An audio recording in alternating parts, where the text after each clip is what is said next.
Every country in this region is trying to solve the same puzzle. They all want AI, they all want the data at home, and they want the lights to stay on. Those three things are in tension, and that tension is defining infrastructure challenge for this decade. I'm delighted to be today with Guy Diedrich, our Global Innovation Officer. So this is a pleasure for me to have you here in Singapore. And I have a question for you. From where you stand as the Global Innovation Officer at Cisco, what is actually happening right now? And how does this moment feel so different from anything we've seen before?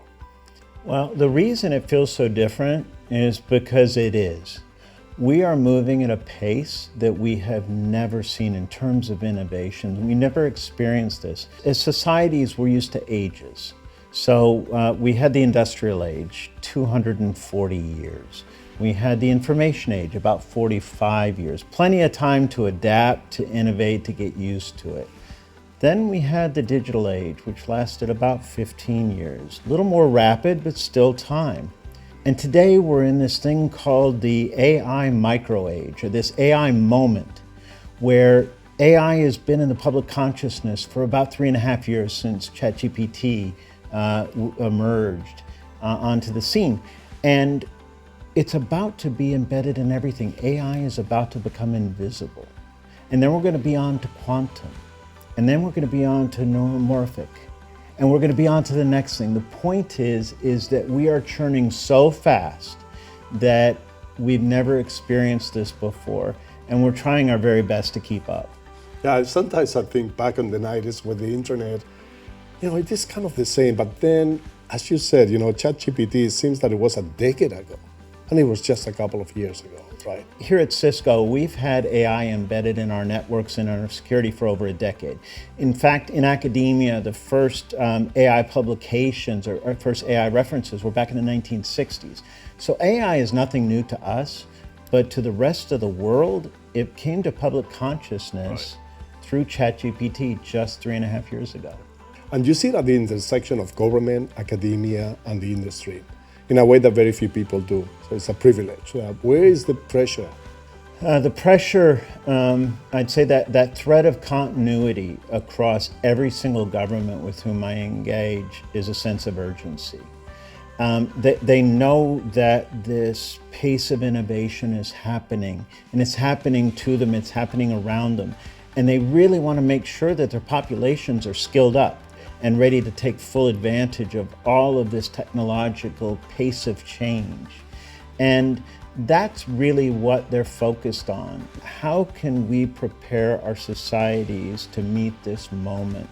How can we make the investments that we need to make in technology and also make the investments at the same time in the human capital so that we get the full value of those technology investments? I mean, certainly, and from the meetings you have here in the region, every single government is asking, the technology is something that they think, yeah, it's all right, yeah, we'll get it, we trust you.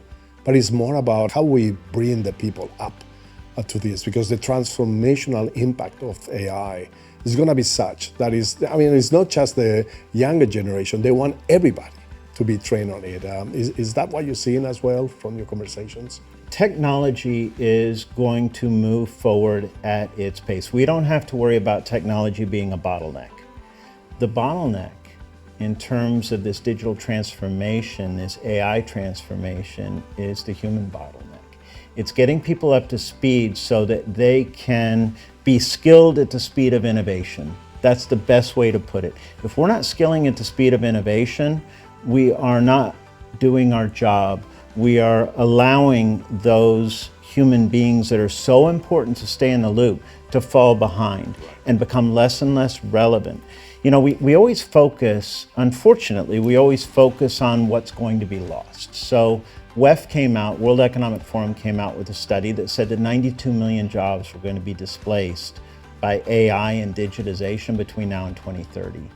What we need to focus on is the fact that in that same study, they said 170 million new jobs were going to be created. It's just that they're next generation jobs. They're jobs that we have to be reskilled for. We have to remember that moving forward, the shelf life of skills is 18 to 24 months. So what we have to do is be prepared to constantly learn and constantly skill and reskill. The countries that get that right are going to be the ones that win the AI and quantum and neuromorphic race. And do you see the same challenge in the businesses side? So do business versus government, do they approach this skilling issue in a different way, or is the same? No, it's all the same, because quite honestly, we work with a lot of governments around the world. 57, in fact, are in our program. But there is no heavy line that divides private from public sector. It's a permeable membrane. As industry is learning and skilling at the speed of innovation, they're informing government on how to do that, because it's all a giant collective, quite honestly. And if everybody is moving forward in lockstep inside a country, the public sector, the private sector, the recognition that all three groups, academia, government, and industry, need to be aligned from day one, those are the ones that are going to have the greatest success. And this is what you have seen some of the governments that bring together all the key stakeholders to define this. This is not a government thing. It's not a private sector thing. It's not just academia. Some governments are really working that way and trying to align everybody on this. That's absolutely right. And that's quite honestly what I think is so special about APJC, is that this region, Singapore in particular, but certainly Japan, Korea, and others, Philippines, they all knew they needed to have the public-private partnership up front to make this happen, because they're so much stronger together than they are apart. As we transition from AI to quantum to neuromorphic, or whatever happens to be next down the road, it's going to take that coordination and that shared investment and that shared vision in order to fully benefit from all of these amazing technological changes that are happening around the world. Continue on the urgency of skilling, upskilling. What is the question that leaders should be asking today to their teams? I think more than anything, it's have we set up an environment and an ecosystem to skill at the speed of innovation, to skill it in real time. As I mentioned, the shelf life of skills is going to be 18 to 24 months. Yeah. So the practical value of what you learn today, it's going to be obsolete in 24 months.